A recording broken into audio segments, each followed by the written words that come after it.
Hello citizens and welcome back. In today's video I want to talk about the planned distribution of resources and how CIG's understanding of danger is incomplete. As always, if you like this video, sacrifice a like and a comment to the YouTube algorithm and subscribe for more. Also, don't forget to check out my Star Citizen community apps, the Armory and the Hauler, and the Comm Relay podcast. And of course, here's a shout out to our amazing patrons for their support of the channel and everything else I do. A long time ago, CIG introduced the concept of risk versus reward, meaning that the riskier the activity is, the more it pays. And this generally makes sense, but it hasn't always been true, as some risky activities don't always pay more than safer gameplay loops. For example, bunker missions compared to mining or salvage. To fix this, CIG introduced the effort versus reward algorithm. We are yet to see its full effects, but it looks like improvements are on the way. But does that mean that CIG has given up on the risk versus reward concept? Absolutely not. In fact, they want to further integrate it into the game as Pyro and Nyx are introduced. So what's that going to look like? First of all, in Pyro you are able to buy weapons that are not available in Stanton, specifically some LMGs and railguns. Now, we don't know yet if this will be locked behind reputation, but at the moment you can simply walk into the shop and buy these items. To be fair, I think that eventually CIG will allow us to purchase these items in the UEE systems as well, but it will require a pretty high reputation with one of the factions. There will also eventually be the ability to craft these items, but that would require obtaining the appropriate blueprint, which might be difficult as well. The idea here is that the risk involved is having to go into an outlaw system to a station or an outpost controlled by an outlaw group, meaning that you're constantly under the threat of being attacked. Next, contested zones. For now, these are limited to Pyro, but eventually they might be expanded into other systems as well. But the idea is that contested zones contain rare loot, which actually gives CIG the opportunity to let players loot rare blueprints and similar items. The risk here is similar as before, but now with the added danger of combat being implied by the design of contested zones. And finally, resources. CIG stated that they plan on putting the higher tier and rare resources into Pyro and Nyx to make them more dangerous to get to. But when you take a step back, the only danger involved is being attacked by a player or an NPC. Plus, you also kind of add the logistics risk, since it might not be possible to refuel in Pyro. But most mining ships have enough quantum fuel on board to not need refueling while in Pyro, especially when outfitted with a good quantum drive. So let's step back and do an overview of how CIG implement danger. We will notice that the main driver of danger is combat, whether PvP or PvE. Now, this is technically not wrong. The idea is that combat and the chance of combat will gatekeep exploitation of these resources. And to some extent it will, as players who are very combat avoidant will simply not go to these areas. But that results in two things. First of all, a not an insignificant portion of the player base is effectively locked out of obtaining the high tier materials and are either forced to go without or to buy them for highly inflated prices.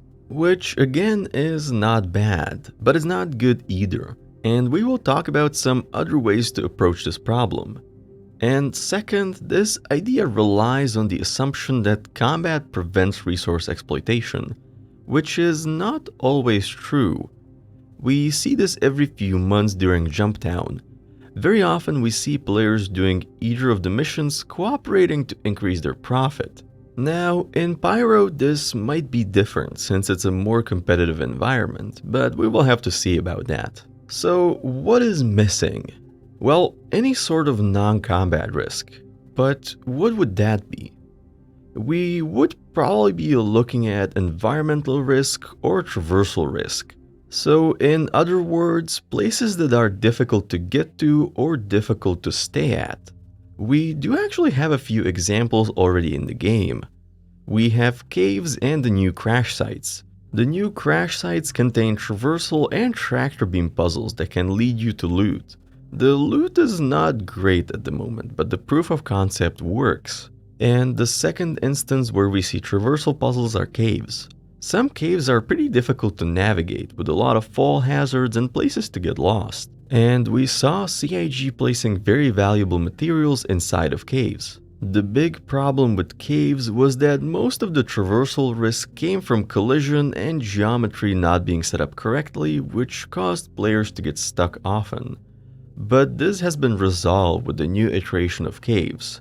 So I would like to see a return of cave mining, especially now when CIG are placing new resources in them which could be valuable for crafting at some point. But this can be expanded a bit. If we look at the example of caves, we could make some of them too hot or too cold for players to stay in for a long time.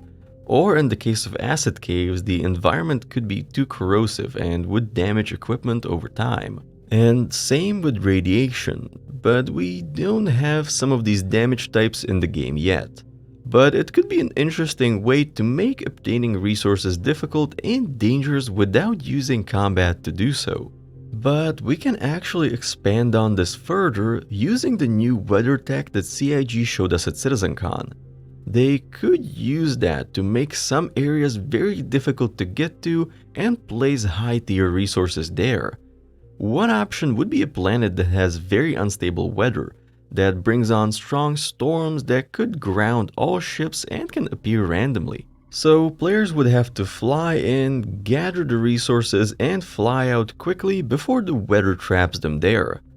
You could actually expand this concept to where there are a few safe areas to land, and then you have to take a ground vehicle to do the resource gathering because the weather is less severe near the ground. Or maybe a planet that has a permanent storm but the eye of the storm is safe. That way anyone who wants to extract resources there has to stay within the eye of the storm or risk being stranded until the eye gets there again. There are a lot of variations you can do with this to make resource gathering interesting, dangerous, and not involve combat. Now, I think we need to go back and explain why we want to have ways to obtain high tier resources without combat. Combat is not inherently a bad thing. It's a simple way to add danger and excitement to an activity. But some players might not like combat. I understand that combat is possible pretty much everywhere in Star Citizen, but a lot of players will avoid it. Some because they are not good at it, and some because it's not fun for them. So it makes sense to create gameplay loops that allow them to obtain the same resources with the same amount of risk, but in a way that they enjoy. Now, it might be difficult to rate risk, so I think the risk versus reward and effort versus reward approaches need to be reworked. Possibly into kind of a cube of sorts, of risk versus time spent versus reward. This would allow CIG to quantify how difficult and dangerous certain tasks should be. For example, mining on Daymar is relatively safe and you will find resources very quickly. But that means they likely won't be high tier or high quality. Alternatively, you could go mine into Pyro, where it's very risky, it will take a bit longer, but you have a chance of finding high tier materials. Or maybe you have a refinery and some low tier materials, so you can refine them into a smaller amount of a higher tier material. This has no risk and is very time consuming and might be expensive. And finally, you could go look for resources in a cave. There is little risk of combat, but there is some risk from the environment. It takes a lot of time, but you might find high tier materials. This system would need a bit of refinement, but you get the general idea. This only leaves players who don't want any kind of risk at all, but I don't think there are going to be a lot of those out there. But what I'm trying to explain is that CIG are trying to make a game that accommodates all players and all playstyles, and they can only do this by allowing players to reach the same goals with different paths and not forcing either group into anything. This is very difficult and takes a lot of work, and I'm really hoping we will see some of this in the 1.0 release in a few years. And with that being said, that's all for today. What do you think? Should higher tier resources only be in lawless areas? Should this be balanced to accommodate all players? Let me know in the comments. Thank you for watching, fly safe, and I will see you in the verse.